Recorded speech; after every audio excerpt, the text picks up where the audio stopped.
Hello and welcome to Uncorking a Story. I'm your host, Mike Garland, and today we're going to do something a little different, an experiment of sorts. Now, usually on this program, I do a deep dive with an author and share their stories and give them an outlet to promote whatever book they're selling.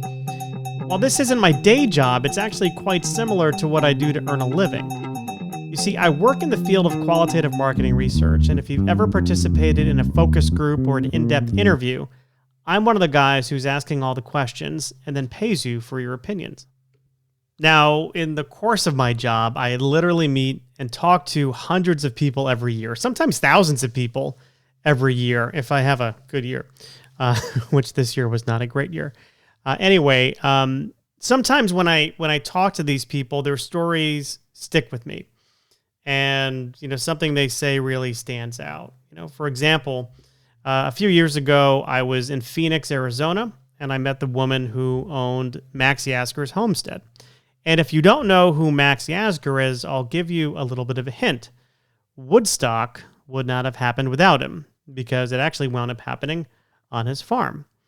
I was supposed to be interviewing her son about protein powders and wound up talking music with her up until the point where my clients were nudging me and asking me to stop talking about Crosby, Stills, and Nash and getting on to the power of protein. And I also got to interview one of the members of the Village People when doing a project on business banking. Apparently, he was also their business manager, and he was the named signatory on the account. And I had to dig into why he left his former bank. In that project, I actually had people, write Dear John letters to that bank, and I was hired by the bank, if you couldn't figure that out, to understand why people had left their account or closed their account. So I came up with this exercise of writing Dear John letters to the bank, and it was all kind of fun and interesting. Anyway, in his letter, I uncovered that he went to a new bank because they offered incentives to people who were in the Navy. Oh my God, that's such a terrible joke. Why do I even do things like that? It's almost as if I can't help myself. I guess it's a good thing that all the comedy clubs in Connecticut are closed right now. But so those are some interesting people who I've met, but every now and then I do meet people in the course of my work whose stories are so powerful that they give me a reason to pause and see life just a little bit differently. And this actually happened with a woman who I interviewed last week. And to safeguard her privacy for the purposes of this podcast, I'm going to change her name to Carolyn. And I normally wouldn't have to do that because, I did have her sign a release and I own her interview, so to speak, which is kind of standard business practice in my line of work. I get to own everyone's interviews and do whatever I want with their feedback. But I felt it was appropriate to kind of change her name for this. And let me explain why. So bigger picture here, I was doing some interviews with a wide range of people last week to better understand the different ways in which the COVID-19 pandemic has impacted their lives. And I was really touched by Carolyn's story. So here's the big reveal here. Just before the pandemic began, she was forced to relocate to Texas from Oregon due to a domestic violence situation. And like many of us, she had some anxiety over the fear of getting sick during the pandemic and spreading that virus to her high-risk parents. So one of the first questions I asked her about was kind of what was going through her mind during the pandemic. And this is the first thing that she told me. Yeah, so I kind of had like a lot of anxiety because my kids and I, we stay with my parents and three of my siblings in Texas. And so my parents both have pre-existing conditions. My dad recently had, or not recently, like, I don't know, 10 years ago, he had a liver transplant. My mom has diabetes and high blood pressure. And so I just kept thinking about all the what ifs, or what would happen if this happened, or like, it was like an explosion in my mind. Like, I just kept thinking of all these crazy scenarios. And like, I would just like be like wearing in gloves, like head to toe, like PPE, and just thinking like, don't touch this, or I can't do that. Just like, it was just kind of scary. So at that point in the interview, I didn't know anything about her domestic violence situation yet. So I was thinking to myself, that's pretty common, right? A lot of people have anxiety around their health and the health of their loved ones. as a result of the pandemic. I certainly do. But after she kind of shared this with me, this is when she told me about her domestic violence situation. And, I still had some digging to do around the emotions she experienced during the pandemic. And I assumed, after she told me about, her domestic violence situation, I thought our conversation was about to go down, for lack of a better term, a trail of tears. And that would absolutely make sense to me because here is a woman who had a lot of challenges thrown at her, at the same time. Number one, domestic violence, followed by the dissolution of her marriage, followed by moving back into her parents' home with her two young kids. Her kids were 4 and 3. Now they're moving back into her parents' home. And in their parents' home are other adult children as well. So you're in tight quarters now during a very stressful time period. But that was my assumption that we were going to go down, take a trip to negative land. But Tom Cris, my old English teacher, used to say, never to assume anything, because when you assume, you know what happens, right? You make an ass out of you and me. So I made that assumption. I was wrong because she surprised me when she found a silver lining. Listen to her talk about it. Yeah, it was pretty lonely. But at the same time, it was also a time for me to kind of like think and reflect on things. Like I said before, I was in like a violent relationship before. And so it was a terrible thing that happened, but it was perfect timing because a lot of women who were in violent relationships during the COVID pandemic either lost their lives or like it just got really, really bad for them because of quarantining and stuff. Mm-hmm. So thankfully, all this happened beforehand, and I was able to kind of live through the pandemic alone, Yeah. but with my kids. And so it was sometimes being lonely isn't always a bad thing. Now, one thing that I want to give you a little bit of insight into is one of the tools I use when I do this kind of work. So one tool I use is to have people I interview find pictures that represent their feelings or emotions around something.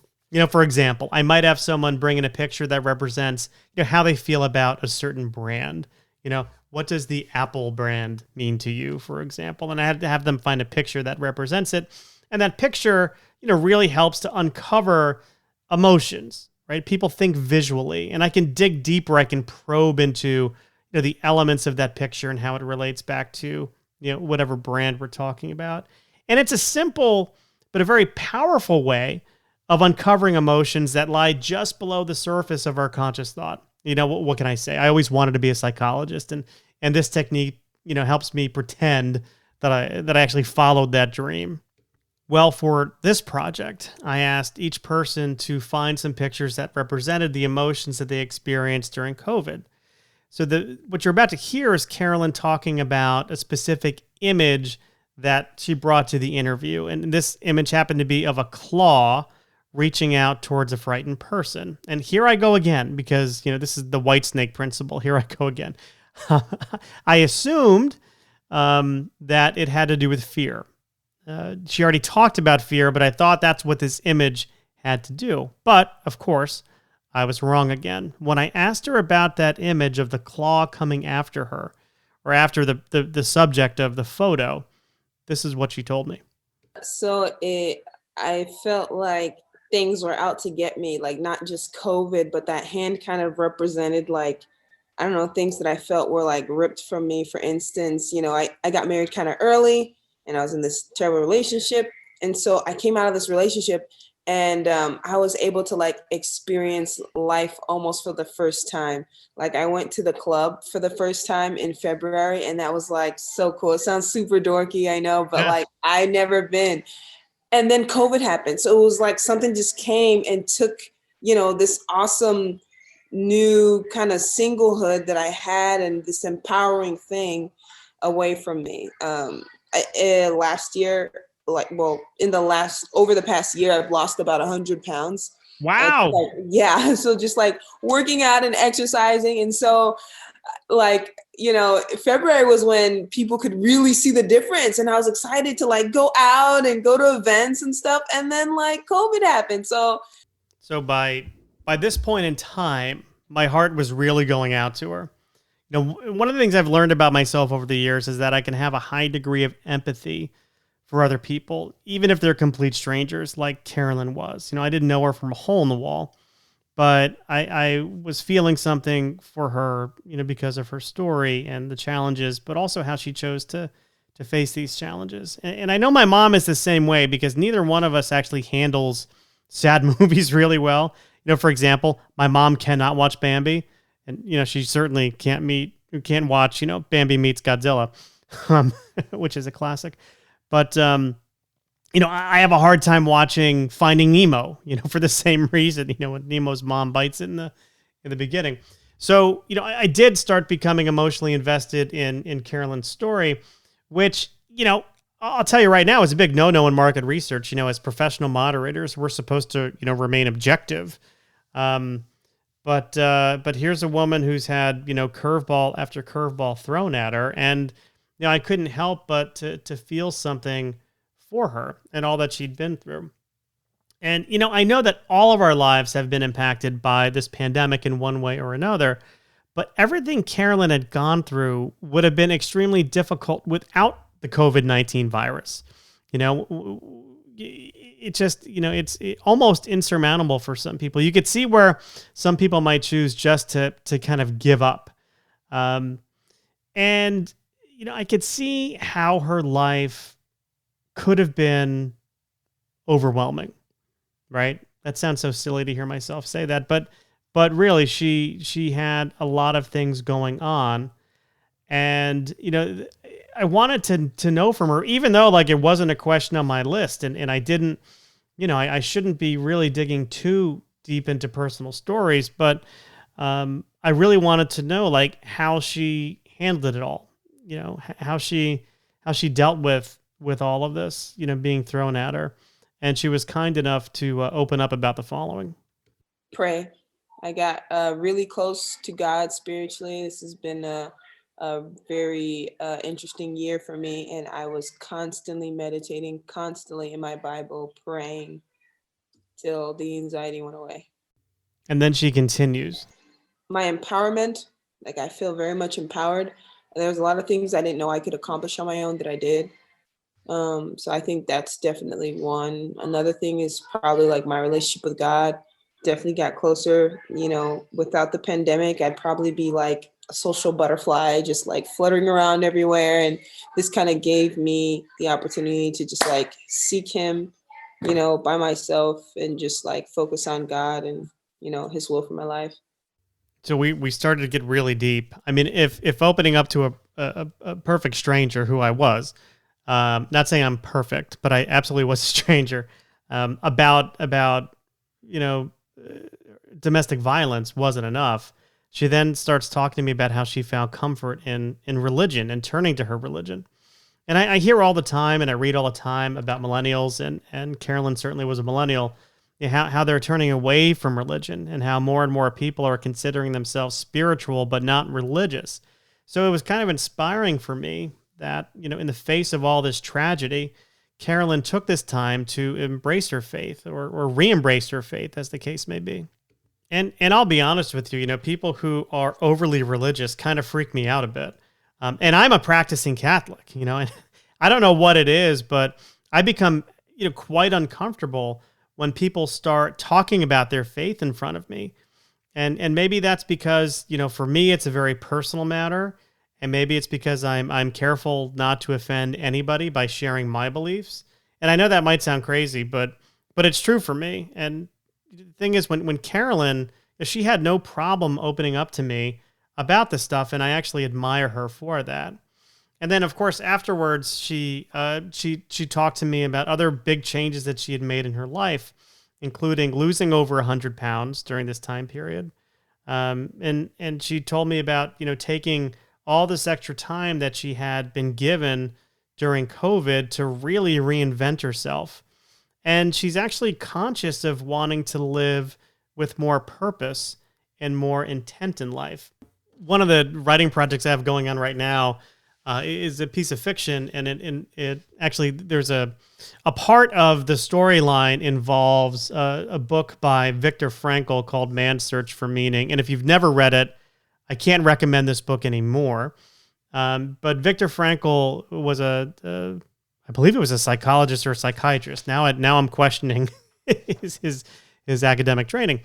But he was in a concentration camp during World War II, and he survived, thankfully. And he wrote Man's Search for Meaning, which was basically, it was written in two parts. The first part is his reflections on his time in the camp and his belief that the people who survived the camps were people who found meaning in what they were going through. And he actually says, for most people, you find meaning in three ways. Number one, doing meaningful work. Number two, finding meaning in love and your interpersonal relationships. And number three is courage in the face of danger, which he certainly had. And the second part of his book is about his therapy, his therapeutic beliefs. He had something called logotherapy. I can't really speak to it. Anyway, the point is living life with meaning. And this is something that that Carolyn is really intent on doing going forward. And I want you to listen to her talk about that. So to me, this kind of represents adventure. I think that is something that, they have this quote that's like, you should live like you're dying, live every day like it's your last. I definitely wasn't doing that when I was in my marriage, and I definitely wasn't doing that before then. And I think I wouldn't have even thought of doing that even after I got out of my marriage. And then COVID happened, and it just really reminded me like what's important, about life and, living every day to its fullest. And so I'm like, you know what, like when COVID's over, I'm going to be more adventurous. I'm going to like jump from canyon to canyon like that guy. And, be more like optimistic and happy about, what I have. Cause there's a lot that that could have happened that didn't.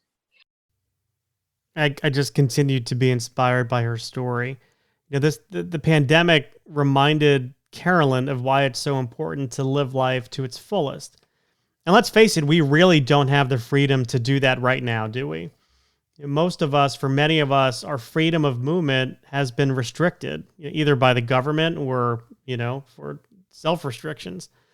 And that's how it's going to be. It's going to be this way for some time until some threshold number of people get a vaccine.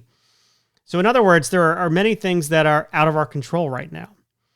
But one thing that we do have control over, and this is kind of what was, Carolyn inspired this in me, is our attitude. Now, I know many people have told me that, I just can't wait for 2020 to be over, as if, when the ball drops on New Year's Eve in an empty Times Square, all of this madness will go away. And believe me, I totally understand that sentiment. I'm sure I've expressed the same sentiment to other people. But here's the thing. We can lament all the things that we've missed out on because of the pandemic, or we can choose to focus on the silver linings that are hiding in plain sight, included the added time that we've been given for our own reflection and our own self-care. For those of us who are married and, we've been given the chance to spend more time with our spouses. Those of us with kids at home have had more time with them. And don't get me wrong. I mean, I'm aware and very well aware of the challenges of having too much time together, pose. But one thing I've learned from Carolyn and some of the other people that I interviewed last week, maybe if you guys like this, maybe I'll share other stories like this in the future. But things I've learned is that we can choose to look at this as a gift, or we can choose to look at this as a punishment. And the reality is that this virus is not within our control, for the most part. Yeah, we've got to wear the masks, wash the hands, do the social distance. That's all within our control. But the virus is going to do what the virus is kind of designed to do. The point is it's not really within our control, but we can control how we frame our own situations. Those of us who choose to dwell on all the things that we're missing will have quite a different level of happiness than those of us who choose to find the hidden gifts given to us as part of the pandemic. Now, Carolyn, who was a woman who had to leave her abusive husband. She, fled down to, Texas, thousands of miles away, then was blindsided by a pandemic. She chose to find the silver linings. So who's to say we can't? Here are some of her final thoughts. But to be honest with you, for me and mine, the pandemic this has really taught us more about ourselves. And I've really I've reinvented myself this year. Literally anyone who saw me in October of last year, they don't recognize me. And that's great for me. I get to be a new person. And that feels good to say I did that. And I don't think I would have been able to do that without the pandemic. So there you have it. I'm telling you right now, I'm going to make a decision. I'm going to choose not to dwell on the things that I can't do.